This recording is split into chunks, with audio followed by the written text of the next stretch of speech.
So, nobody in here yet.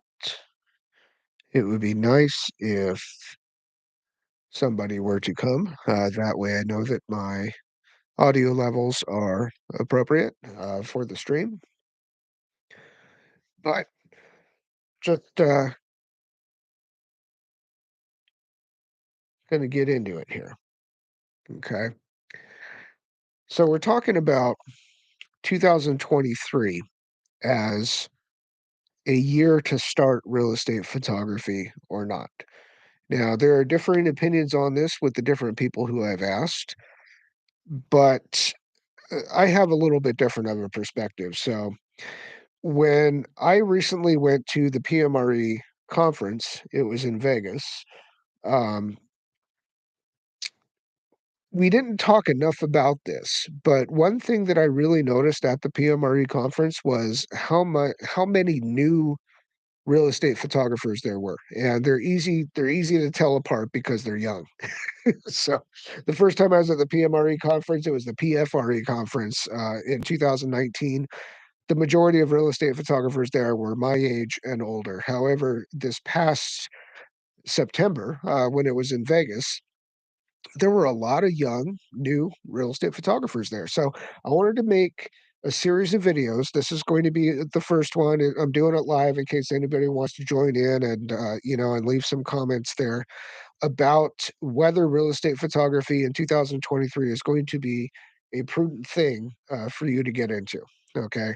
So we know that in 2022, real estate photography has been quite a ride. We started out on the same tear that we'd been since lockdown started in 2020. Then it caught up with us. It was inevitable, right? Sooner or later, with all the spending we've been doing at the governmental level, while at the same time losing productivity, it's going to bite you. And it did. They went too far, now we have to slow it down, right? When the market first started slowing a few months ago, it was at the time difficult to discern whether it was just typical cyclical slowing like we see every year, or if it was a larger trend signifying a true market shift. We obviously now know that it's the latter. But what does that mean for real estate photographers getting into the business? Is this something they should even be doing in 2023? So, from now toward the beginning of the year, we're going to be discussing this further because I have a lot to say about this. Um, the first thing I want to say today is it has picked up for me in December. November was my worst month in 4 years as far as the jobs that I was doing, the client work out there. But in December so far, it has picked up for me. It is difficult now, okay, just like it was difficult to discern whether the slowdown a few months ago is just a normal cyclical slowdown like we see this time of year. It is difficult to discern right now if this pickup in December is a dead cat bounce, right? So if those not familiar with the term dead cat bounce, it's an equity investing term where if a stock's getting hammered and hammered and hammered and it goes down, then speculative investors to try to cover their positions will at some point say, okay, it's a good buy right now because it's been so hammered, not knowing if it's still going down or not. They will get into a position in that stock and the graph kind of looks like a bounce. Why it's called dead cat bounce, I don't know. Apparently dead cats bounce, right? But right now it's hard to discern whether it's a dead cat bounce. I think largely um, buying demographics shift, and ever since really for the history of real estate photography, which in its current form has really only been around for a handful of years. I mean, 10 years at most, when we've been compositing stills images and especially the 3D tours and the video and all that. That hasn't been around for really too long. And the whole time it's been around has been a very strong real estate market. So the way that our industry, how real estate photography as a profession responds to a market that is now shifting, is something that we really all need to figure out together. And as far as the buying and selling goes, and whether we're going to have jobs at all, I have no doubt that it's gonna come back, but I think this coming spring, so spring 2023 is going to be a good harbinger of whether this is the new normal, and we have to adapt by finding other things to do, or if it's gonna come back to the point that it was, and a lot of that really depends on buyer behavior, because right now the market is slowing down, not because there aren't any listings. The listings are fine. It's because they're not cycling through, and buyers aren't in. And we've kind of hit that maximum unaffordability kind of crux there of the prices are so big and the money is so expensive to borrow now that buyers just can't afford it. Now, those same buyers still have whatever need they have to buy a home. People buy homes not because they want to, but because they have a need for one. Whether their family be growing or they have a job in a new area or they're getting married or they're getting divorced or somebody died or I mean there's always a need to buy homes, and those aren't going to slow down regardless of what the market is doing, right? So there's always going to be that need. And I was actually just speaking with I shot a house today, and it was a young lady who was in the home, and she was getting a divorce. Unfortunately, that happens a lot, in real estate photography. You see that she's getting a divorce. She was selling the home, and she was saying, "Well, I don't know if I can afford something because she said, I'm going to wait," is what she said. I'm going to wait because all these reasons, and the rates might go down and the prices might adjust and this and that. And I just told her, look, I was a practicing real estate agent for about 5 years before I got into real estate photography, and I still hold my license really just because every now and then I do referral deals where I'll get a cut of something, but people do not people didn't used to. Okay, so my father's generation, his father's generation, they didn't used to buy houses because it was a good investment or because rates were some such, whatever, or because the price was whatever. They didn't buy houses for those reasons. They bought houses because they had a need to buy a house. Right? They got a new job, they got a new wife, their family's growing, they had a need to buy a house. Only recently, okay, and this is during like the HGTV kind of generation here, are these young people looking at homes as an investment. And that's, in my opinion, not the right way to look at a home. A home becomes a good investment if you hold it for the long term. And if you hold it for the long term, it's always going to make money. So, and the other part of that is you can refinance, right? If rates they go up and down, so you can refinance when you have to. But here's the thing, okay? If you have a home, and my wife's grandparents are a good example of this. They bought a home in the 50s in Lafayette. Those of you who know the Bay Area know that Lafayette's very expensive, right? It wasn't always very expensive, and that's the point of the story. They bought the home for $30,000 in like the 1950s. The thing right now is worth at least a couple million, even though it is literally falling off the hill that it's on, right? I mean, I'm serious. There's like a big crack in the ceiling that goes the whole length of the place, and it's sloping downward beyond that crack. But it's in Lafayette, right next to the 24 freeway. You have a clear shot right into San Francisco from there, and it's worth a pile of money because of that. Now, my point is, I'm getting to one here. If in the 1950s, if that $30,000 house was, let's say, 35,000, or let's say in the 1950s, the $30,000 house was 35,000, but instead of the 10% they borrowed the money at, it was 15%. How much of that do you think is going to matter right now, right? That they've had this house for a bazillion years, and it's worth $2 million on what originally was a $30,000 loan. Okay, because they're not looking at it as an investment. They're not looking at it to ride that equity wave and then cash out and then get rich, whatever. That's a foolish way to look at these things. So for all of those reasons, people are going to wisen up to this. Okay, and they're going to realize the honeymoon's over. Okay, for right now, the investment opportunity of being able to do that with a home as an asset has sunsetted, okay? And they're gonna get back to buying and selling houses, and the buyers are gonna keep buying again for the reasons that they should. For that reason alone, I think it's a good time in 2023 to get into real estate photography, okay? Um, and like I said, I mean, our profession has never been tested like this before because ever since real estate photography in its current form has been around, it's been a good market to be in. So it looks like I have a couple of you with me now. Tell me, is my audio level okay? So put in the chat there if my audio level is okay or not. Let's see. Want to try to get some action going here. I have some likes, but all right, Starla, good to see you. Starla, you've commented on some of my videos. Are you the pet photographer? So Gary Nelson. I think I recognize that name, Gary Nelson. Gary, I think you may have been at the PMRE conference.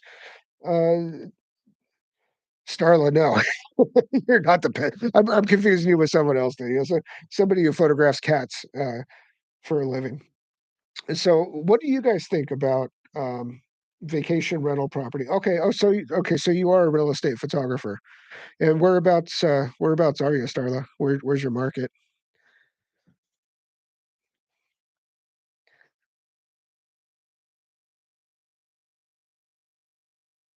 Gulf Shores, Alabama. Gary Nelson. No, I live in the UK. It's a popular name. Yeah, it's a popular name. But my name is Brian Roberts, right? Like, never has a whiter name ever been given to a white man, and it's a popular. I've got a funny story about that actually. So back when, like, right after 9/11 happened, right, and here in the states where we had the planes flying into the buildings and all that, um, a whole bunch of government overreach started, right? And there was President Bush at the time had kind of like a Gestapo that he created to deal with this, and part of that Gestapo was the Patriot Act, which were then limiting, amongst other things, people who flew on airplanes. I got flagged every single time I tried to get on an airplane for about 5 years because apparently if the watch list wasn't really advanced at that point, so apparently if somebody with a common name, like in your case, Gary Nelson, were to be on a watch list because you're acting kind of funny, all Gary Nelsons are going to be flagged. So I'm at the airport and there's like people say, with big families, you're like, oh no, you go ahead in front of me. I'm like, oh, trust me, you don't want to be behind me, because I've got, security coming out from everywhere. So I was like, I never got the rubber finger, so that's good. So, so Gulf Shores, Alabama. I know. I don't know if you know. Well, kind of near you. He's in the Carolinas. Jeremy Deal out there. He was saying that your market there has been challenging of late too. Now, Gary, how's the real estate market in the UK? So I'm interested to see if this American problem we have, where the market's slowing down, is kind of the same everywhere.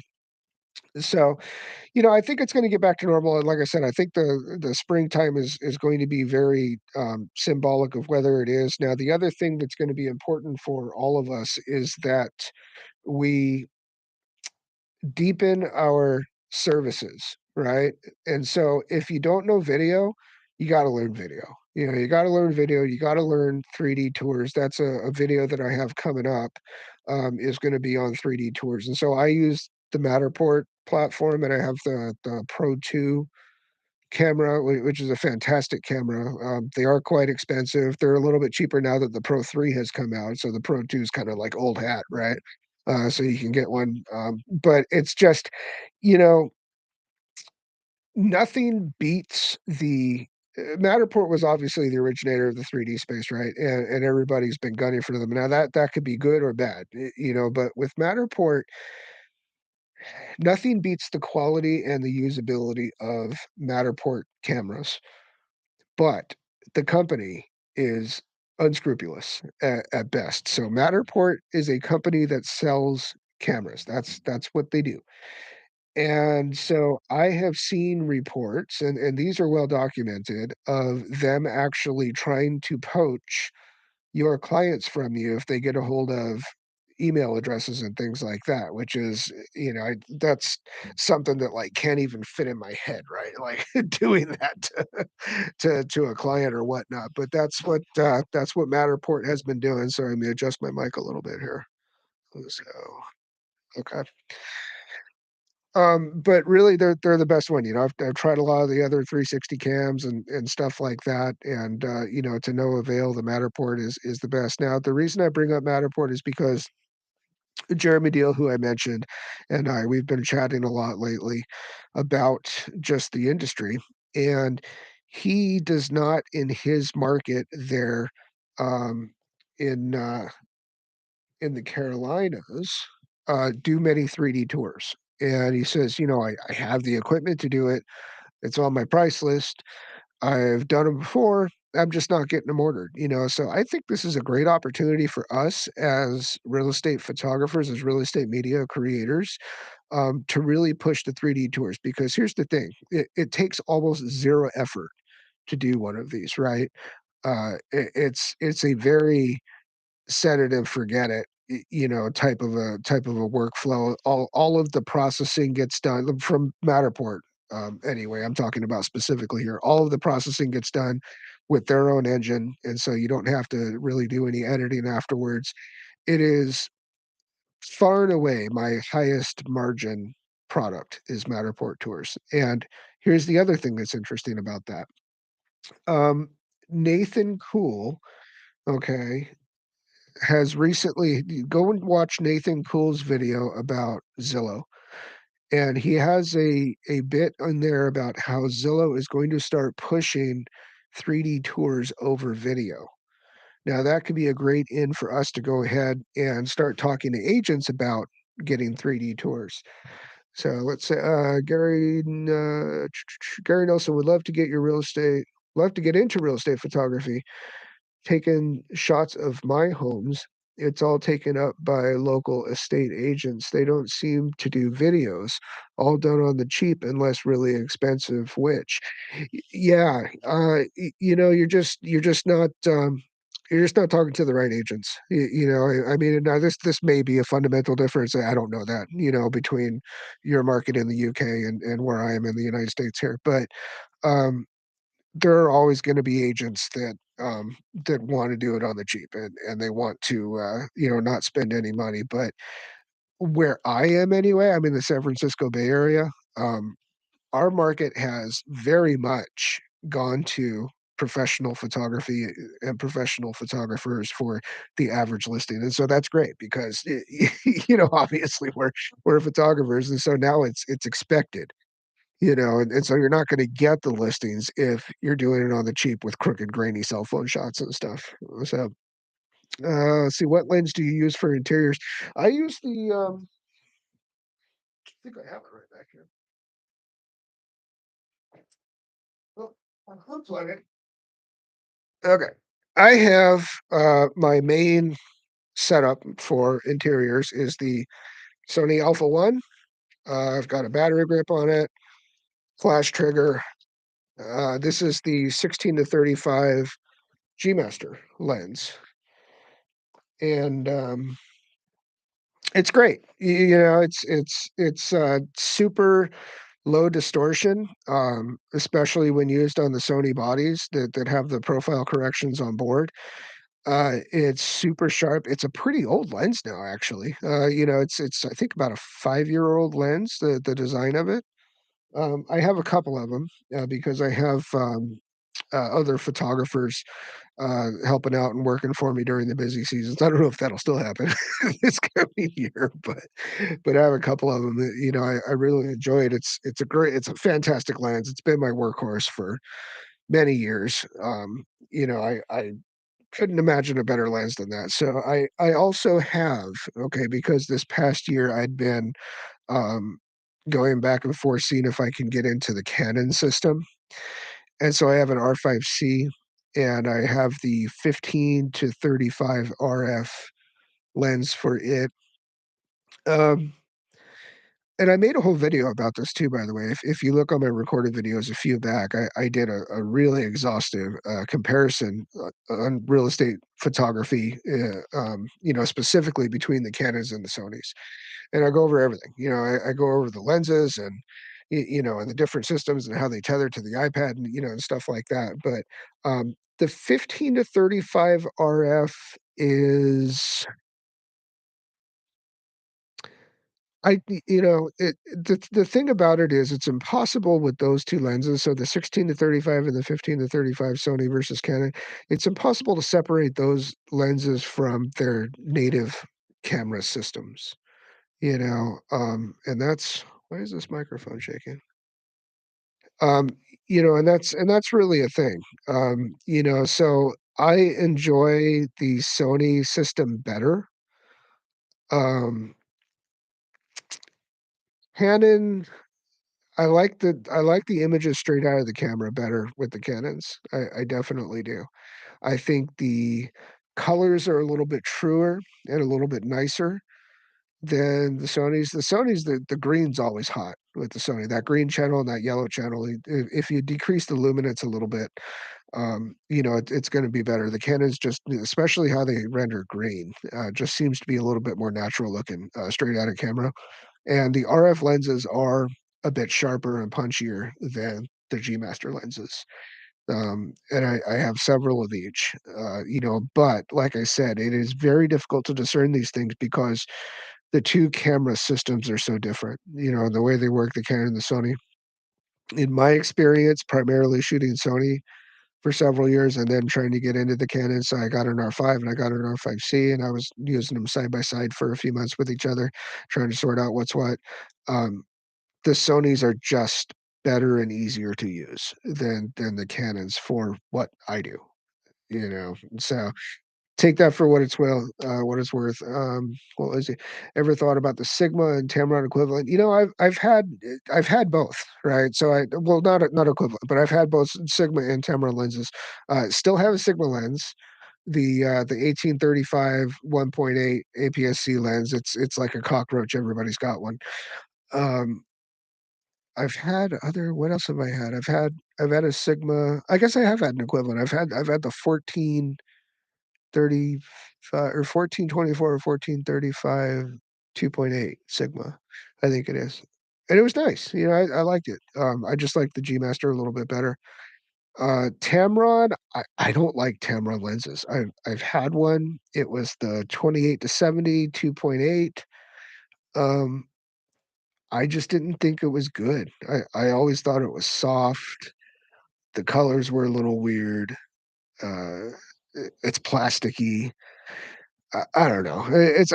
I don't look at Tamron. I don't put Tamron at like the same level as I do Sigma. I think Sigma makes nice lenses. They're robust and they're sharp and Tamron is I think kind of lesser. Um, so that's just my opinion. I know that everybody's all about the what is that freak of nature Tamron that they just came out with the like it's like a 24 to 150 or something like that. Um, hey, look, B&H, they want me to spend more money. Yeah, sorry. I've already spent my what I need to spend this year at B&H. So that's another thing that's going to be better next year. If real estate photography slows down, is I'm going to have to spend less money. To spend that taxes money.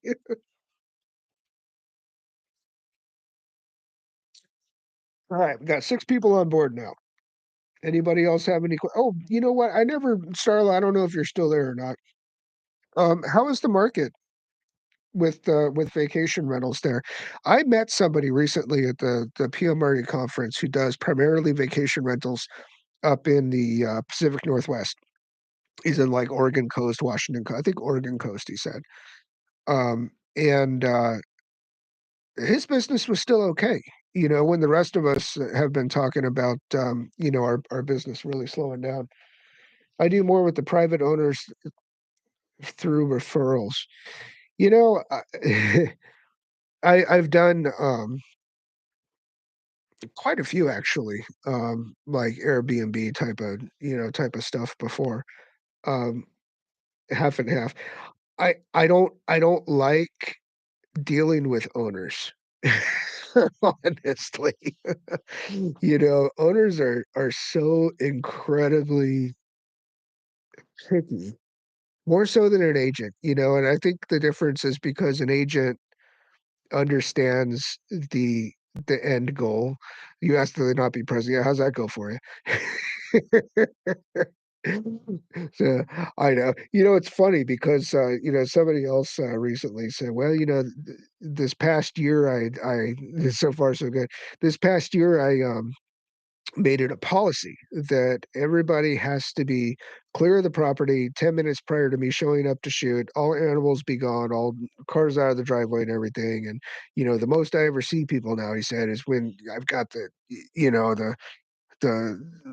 woman and the kids, getting into the car with the dog and stuff, "Ah," and then they all wave at them and they're on their way.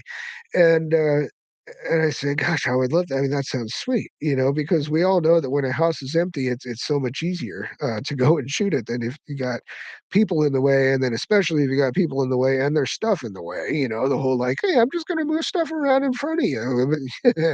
Right. That's gonna take 3 times longer than it should. So, he made it a policy, and I don't know if I'm bold enough to do that, man. Like, he said he didn't have much pushback on it, and I don't know, Starlo, if you had much pushback on that or not, but, it sure makes life a lot easier, and I think we all got kinda spoiled to not having people around during the COVID months. I mean, it was pretty nice. And it's nice that the market picked up as much as it did. I still don't quite understand why that happened. It's like, "Everybody, we're locked down, nobody working. Alright, cool, let's buy a house." I don't know why that happened, when it did, but it really did during the COVID months, and anybody in this business through that time will tell you that, that's a typical story. Like, all of our businesses absolutely exploded, during that point in time. But, um I don't know if I can make that a policy, man. I would like to make it a policy that everybody, pets and everything, pets, people, all the above need to be clear. Maybe I'll do that, because another part about 2023 that I might get into on another video too is that, we should all be raising our rates. And that was one of the main topics actually of the PMRE conference that happened just recently is we should be raising our rates, okay? So it's typical for companies every year to be raising their rates anyway, especially if we've had a year like this where not only is everybody in the entire real estate industry down month over month over the past quarter or so as they were this time last year, but we all know about the whole inflation thing and all that too, right? It is costing us more money to do business. So it's a very normal thing to raise rates, and somebody was suggesting, you know, the best way to do it is to think of a number that, like, makes you kinda uncomfortable raising that much and then go 5% more. And I know that's a tough thing to do, and you may lose clients because of it, but the ones that you keep, you're gonna be making more with, and it's really beneficial to them too because you now have they're more important clients to you than they were before. You have more time to spend on them than you did before, and so, yes, it costs them a little bit more, but your product that you're delivering should be better too. Is, Gary Nelson, how do you find the Ronin? I've got the Ronin S with A7R3 using the Sigma 2470 f2.8 but can't get the manual focus to work with the wheel. How's it work for you? So, okay, so the Ronin S, that's the older one. So it's before now we're into the RS3, there was the RS2, and then I still have an S2. Sigma 2470, but can't get the manual focus to work with the wheel. So are you talking about just the wheel on the front of I'm assuming you're trying to do it just via camera communication, right? So you don't have the focus motor that you have on there, but via camera communication, you're trying to speaking of focus, why'd that just focus on my microphone? I'll probably 'cause I have my finger up there. Um, I don't know, how that works because I've never tried to do that. So my okay, so my journey with cameras on gimbals is for what I do, for shooting real estate, okay, and I've done it all kinds of different ways. I've done cinema cameras with cinema lenses with focus motors. I've done cinema cameras with cinema lenses with just really wide focal lengths, and I just set it to infinity or I set it to like 3 or 4 meters and just go for it, and then adjust the focus, if I have to by hand to roll whichever shot. I've done mirrorless cameras with manual lenses with focus motors. I've done mirrorless cameras with autofocus lenses with just letting the camera do autofocus. I've done mirrorless cameras with autofocus lenses with me defining what to focus on, like a touch track type of thing.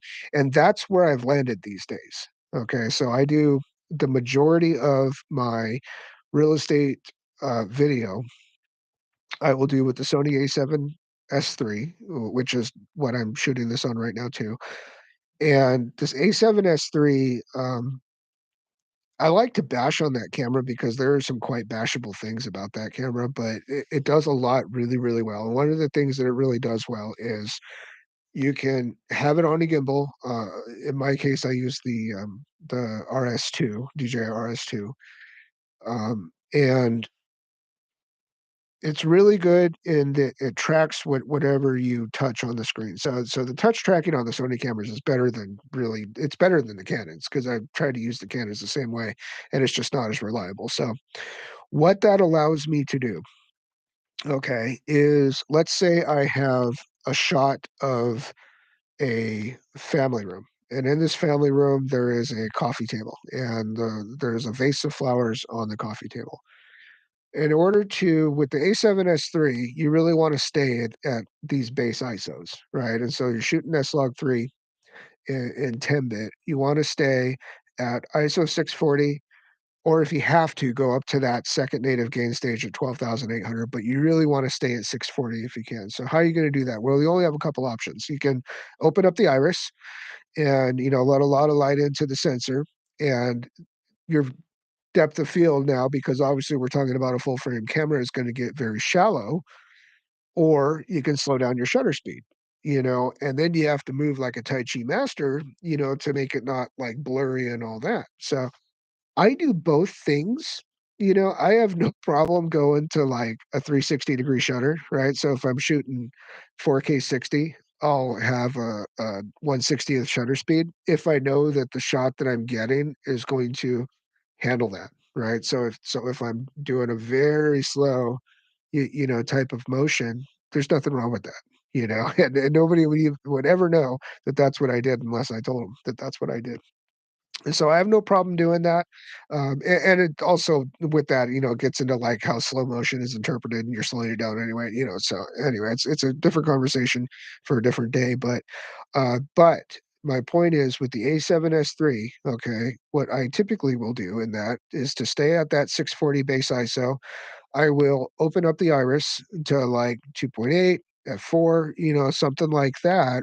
And then it's so good at touch tracking that I will, on the screen of the camera, touch track, let's say our family room example, that coffee table, which is right in the middle of the room. Or I'll typically use something kind of closer to the back wall. But let's say the coffee table, which is in the middle of the room. So I know that at, let's say, 18 millimeters full frame, f4, that my depth of field is going to be a few feet maybe, but I know that it is going to stick on that coffee table that I just poked at. So I can then, roll the shot from behind the door frame, or I like using foreground elements too. So from behind the door frame or whatever, I can see the tracking box is stuck on that. I can orbit around it or whatever. And even though I'm shooting shallow because full frame and all this other stuff, because the touch tracking works so well on a body like A7S III, that allows me to keep my base ISO at 640, which is gonna help with noise performance, and still control that shallow depth of field because I've tracked that object. And that's something I'm telling you, you just can't do that with pull and focus. Like, it's I mean, probably you could, like, if you had enough takes at it, but I don't wanna do that. So, I'm at the point in my life now where I'm really for 2023 reassessing systems a lot, and reassessing them in a way. I'm done chasing the dragon as far as like image quality is concerned. Cameras these days have all gotten so good. They all look really good and they all perform really well. Um, but 2023 for me is going to be the year where I go into it with a real focused effort to make my life easier. Right? So, right now I have 4 or 5, I think, Sony bodies. Just over the years, I've gotten more, and I've sold some and whatnot. I have 1 Canon body, the R5C. I have a grip of Sony lenses. I have a grip of RF mount lenses because I started collecting RF lenses because I also have a red Komodo, and I have a Blackmagic Pocket 6K. So you know how much stuff I have that isn't relevant to anything else that I also have? So I've got, like, 3 different lens mounts and, 3 different support systems. It's like, I don't need all this stuff, so one of the things that I was trying to do by going to the Canon cameras and comparing them against the Sony cameras, so like the R5 and R5C versus the A1, which I did a few months ago, is I'm trying to simplify my life. I'm trying to go just to 1 lens mount, 1 lens system, and see how that works. I found with what I was doing that the A1 is still the A1 is such a beast, and here's the thing about it.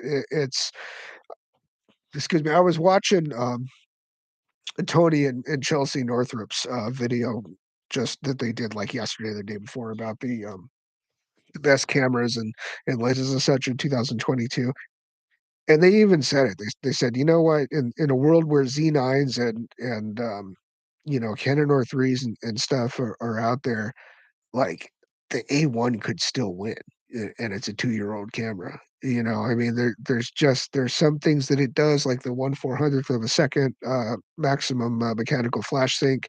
You don't find that anywhere else. The strength and robustness of not only the Wi-Fi radio, but of the, uh, tethering app, the Imaging Edge app. It's got a huge range, and it's totally reliable, and you can adjust not only all the values within the camera setting that you have the camera set to, but you can adjust the different modes of the camera too. And so I found efficient ways to use that. Like, so for instance, I do 90% of my shots that I do, my interior compositing shots are locked off on a tripod, right? So I'm on everything's manual, right? So I'm on manual, setting on the camera, manual focus. I'm controlling the aperture and the shutter speed and all this other, I'm controlling all that manually. I can do all that and set all that up within the Imaging Edge app that wirelessly tethers to my iPad. Now, that is independent of whatever is set on the dials up here, right? So I can have the dials be left at aperture priority. And then within the app, when I get it connected to the camera, I can go to manual and manual focus and all this other stuff. Now, what that does is it allows me to, when I go back outside to get, let's say, like detail shots of the yard or whatnot, all I have to do is click the button to turn the iPad off. The connection is broken, and the camera then goes back and defaults to what is set on the dials. Super, super easy, fast way to go not only between mode, but really everything else on the Alpha One and on the Sony bodies. So it's little things like that, and when you're doing this professionally and you're out there and you're shooting like several properties a day and you have a workflow that works for you, you find out pretty quickly which features with which camera ecosystems are going to be conducive to that type of a workflow. Or, what kind of advantages, like, the Canons have advantages too, I just don't think that the ones that are unique to Canon are as powerful for what I do as the ones that are unique to Sony by way of the Alpha One. So, where does that leave me for 2023? Right now I'm kinda still trying to decide, because the other part is in 2023 for shoring up uh, the real estate photography business, if this downturn lasts a bit longer than it has so far, and I need to shore up the real estate photography business, I'm going to do more video production work. So I'm going to do more, branding videos, and do video for local businesses, and things like I've got a baseball thing that I'm working on. Like the Pop Warner, the no, that's the football guy. You know what I'm talking about, like a little league thing where they wanna do, like, aerials and things like that, so, it's just things like that, that I'm gonna do more of, and so video is gonna be, I think, more important to me in 2023 than it was in 2022. I would like to be able to simplify my system to only have 1 lens mount. Right now, that would be the Sony E mount. Um, and FX6s are now available again, so I can pick up a pair of FX6s and, have an A cam and a B cam, everything the same. It's a fantastic little cinema camera, and that's a good way to do that. But I'm not really that crazy about the way that skin looks on Sony. And that's one of the reasons actually I'm shooting on the A7S III right now is because, so when I do YouTube and I do these kinds of things, there's really 2 things that accomplishes for me, right? One is it helps all of you. And I'm not making money on this channel. And so, anybody who's tuned in and listening, hey, thanks for being here. I really appreciate you coming and making me seem like I'm not just talking to nobody. But the other thing that it does is I then look back at this, um, and I use this as a test bed for different things, right? So right now I'm shooting on the A7S III. Why am I shooting on the A7S III? If I also have a Red Komodo and I have a Blackmagic 6K and I have an R5C, I'm shooting on the A7S III to see if the image is going to be, so the A7S III approximates the FX6 that I'm kind of eyeballing, right? Now that you can get them again. I've never liked the way that Sony renders skin tones. So I've been very careful with this shot right here. I've got like a couple different monitors here. I've been very careful with this shot to get the white balance right. And it is on the 35 millimeter 1.8 Sony lens, which is a fantastic little lens. It is going through a quarter black pro mist and then also through a teleprompter, right? Is what my shot is right here. And that is going to be somewhat similar to what I would want to set up for a corporate shot. And so one of the things that YouTube does for me that it's doing right now is it's my test bed. It's, if you're going to do things professionally, you have to test, right? Because if you're going to have if there's going to be a problem with this setup and it's going to do this or that or whatever that's adverse, I want to be learning that on my time. I want to be learning that on a client's time. So that's why I'm shooting Sony right now to see if I can dump the Canons. I really like the RF lenses, but the A1 is just the business, for real estate. Canon just doesn't. Nobody has that camera. It's a couple of years old, and in my opinion, and a lot of people's opinion, it is still the best camera that has ever existed. There are ways the Alpha One is walks all over the Z9s and the R3s and stuff of the world still, even though those are newer cameras. So anyway, okay, Sergio, photographer, great wisdom. Thank you for sharing. Well, thank you for hopping on board, Sergio. So let's see. I think looks like I got 6 people. I got 6 people watching. I'm like, hey, 7 people watching. Somebody just joined. Everybody say hi.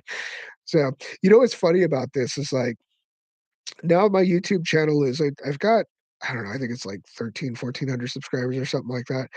And it's just getting to the point where like I've been recognized.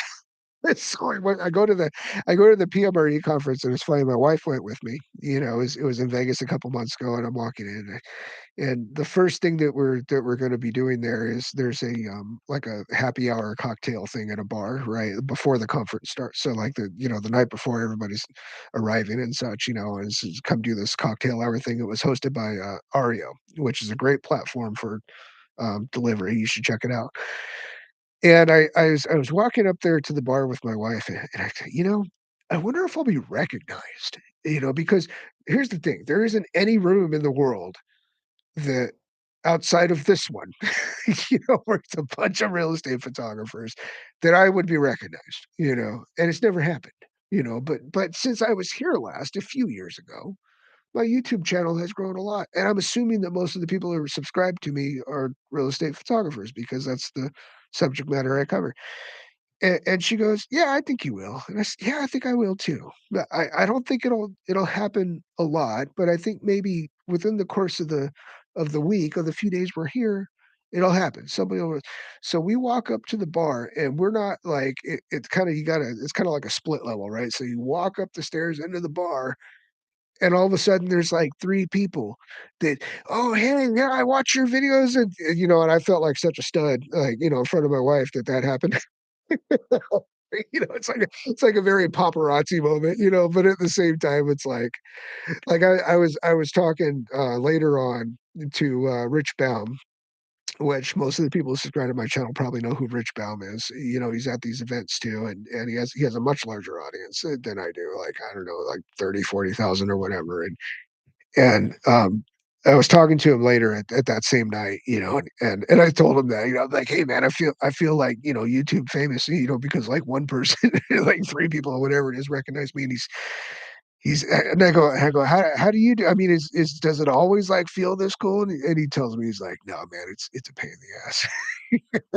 Because everywhere that he goes within this industry, it happens all the time, and he starts telling me the story, and he says, when it first started happening to me and I got recognized, I was approached by these people and they say, "Oh man, your videos, they really did something special for me. And I learned these skills, that feeds my family and stuff." And as Rich is telling me this, I'm taking it all in. I'm going, "Wow, that's really satisfying." And then as the story continues, he goes, "Man, and last weekend I had to do that like 150 times." So apparently YouTube famous gets old after a while. So, all right, so we've been going about 47 minutes. Thank you for those of you who are still here and who have joined. If anybody has any questions, I'd be happy to, take some questions, some comments before I sign off here. Like I said, this is a lens test, lens test and a Sony test. But I'm going to do some actual YouTube recorded videos between now and first couple weeks of the year or so, and we're going to get into how to make more money in a down real estate photography market, and whether I think is a good time to get into real estate photography or not. So, spoiler alert, I do. And I've got some pretty compelling reasons to back that up, actually. So, it's still a good time to get into real estate photography. Thank you, the five or six of you who have joined, and I'll see you again soon. Peace.